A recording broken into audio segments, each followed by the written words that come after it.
Hey guys, this is God of Politics, and before we get started with this video, please like this video and subscribe to the channel, follow me on Twitter, and join the Discord. I'll have both of those linked down in the description, but today's video is going to be the 2024 Battleground Map. Just a couple days ago, I did the 2020 Battleground Map. I'll have that in the cards and linked down in the description, so you should check that out as well.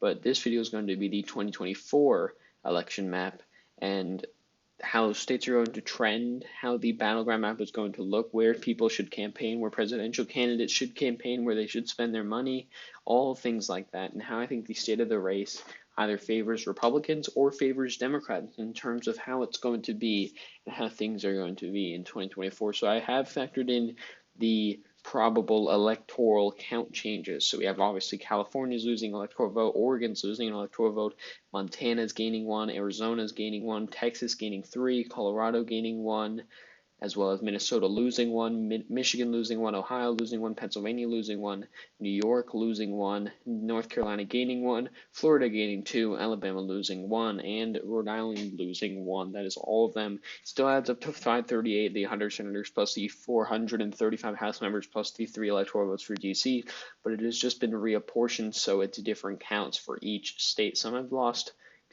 electoral votes, some have gained electoral votes, but it still adds up to 538. But I'm going to be doing the map how I think the state of the race is right now for a Republican versus a Democrat, kind of factoring in the suburban trends, all these trends that we're seeing across the country in terms of Republican versus Democrat. So enough of that. Let's get to these safe states for the Republicans: Idaho, Montana, Wyoming, Utah, North Dakota, South Dakota, all Nebraska except for the 2nd district, Kansas, Oklahoma, Alaska, Arizona, Louisiana, Mississippi, Alabama.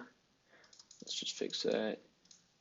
Tennessee, Kentucky, West Virginia, Indiana, Missouri, South Carolina, as well as Iowa. The trends are too real here. Same thing in Ohio. The trends are just trending. It's trending very red in the past couple of years to the Republican column. And for the Democrats, the safe states will be Washington, Oregon, California. Some people are saying that Oregon may not be a safe state. It's got a large rural population that might be trending more to the red column. I still think that it shows a lot more about Hillary that it was closer in 2016 than it does about Donald Trump and the Republicans. And so I think that it'll still maintain its status as a safe state. Hawaii, safe state. Colorado, New Mexico. Again, these states are trending states, whether you like it or not. They're trending to the blue column ever since they went to George Bush in 2004. And I think that these states are going to be by safe margins by 2024. They even could be by 2020 if Democrats have a good year.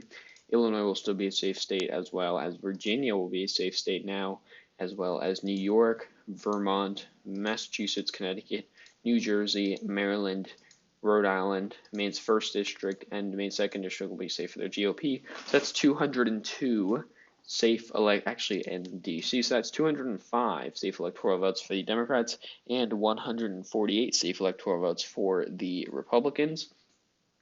So what we can see here, just based off of this, there's a lot less competitive states. We only see that there's only 1, 2, 3, 4, 5, 6, 7, 8, 9, 10, 11, 12 so-called competitive states or districts. And that's less than what it is now, I'd say. And so we can see that there's a lot more decided races. The country's becoming more polarized, and that's what we're seeing from this map. 205 safe electoral votes for the Democrats, 148 safe electoral votes for the Republicans. Now to the lengthy, lean, and tilt states. First off, I think that we'll start off in the Northeast here.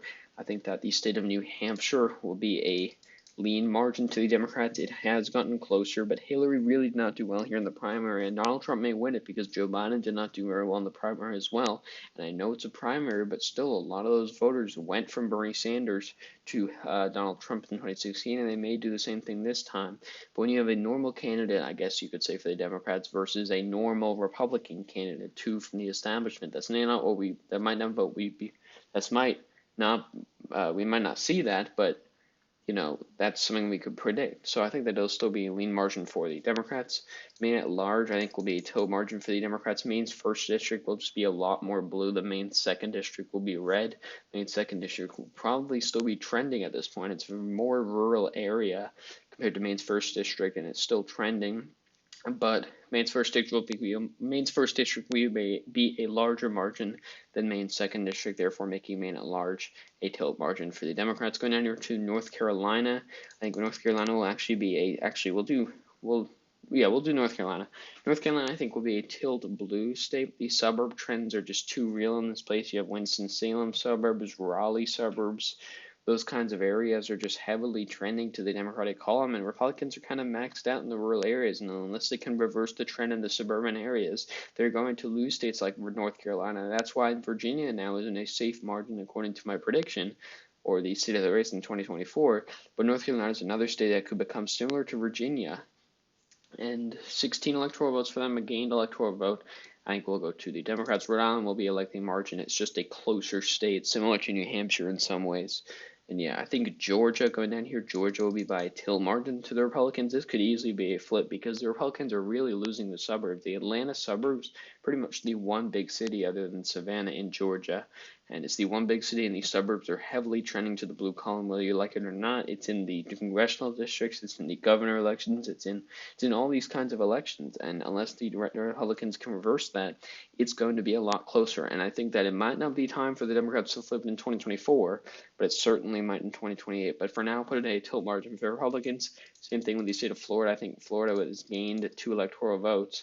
Will maintain its status as a tilt Republican state. It's always going to be a safe state for many years to come, no matter how much you think it's trending. Republicans do dominate at the state and local level, which is part of the reason I'm giving it to them at the national level, but it still will be the bellwether state. It still will be the swing state that everybody wants to win.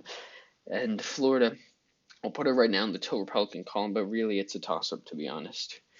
Texas, with 41 electoral votes now, I believe will be a lean margin. The trends are too real here, and it's not just the presidential results. It's not just the blue wave here with Beto O'Rourke versus Ted Cruz. It's the congressional races as well, individual congressional races where you have long-time Republicans who have been in the House for years. You can just compare it from 2012 to 2016, or even from 2012 to 2008. You can see that these candidates are winning by much less. They're winning by 2 or 3 points now. They used to win by 30 points.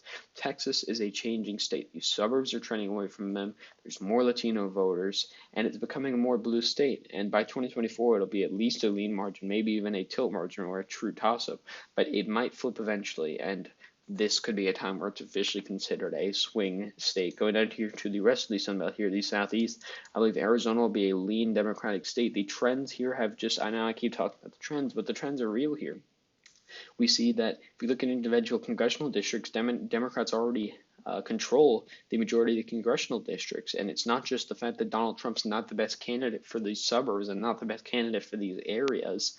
It's the fact that Democrats are doing well everywhere. They won the Senate race here. They won the majority of the House races, and they got pretty close in the presidential race. He was only within 3.5 points. Like Donald Trump won Iowa and Ohio by double the percentage he won Arizona by. And Arizona wasn't even considered to be a real swing state. And now Joe Biden's up in all the polls. He could even win that by a lean margin. The Senate race will probably be a lean margin to the Democratic candidate as of now as well.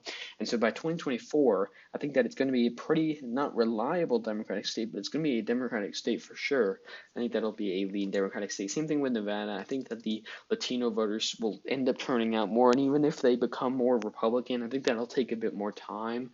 I think that'll take a bit more time for them to turn into Republican voters to make the state red. But as of now, Latino voters are still a strong base for the Democratic Party, and it's going to push them over the top in places like Clark County, which control and have so much influence over the elections here. Going up here to Nebraska's 2nd district. Nebraska's 2nd district will actually be a tilt margin to the Democrats. It's a state that trended blue from 2012 to 2016, and Democrats probably would have won in 2018 if they didn't run a Bernie or if they ran a regular candidate or a neo-lib establishment candidate.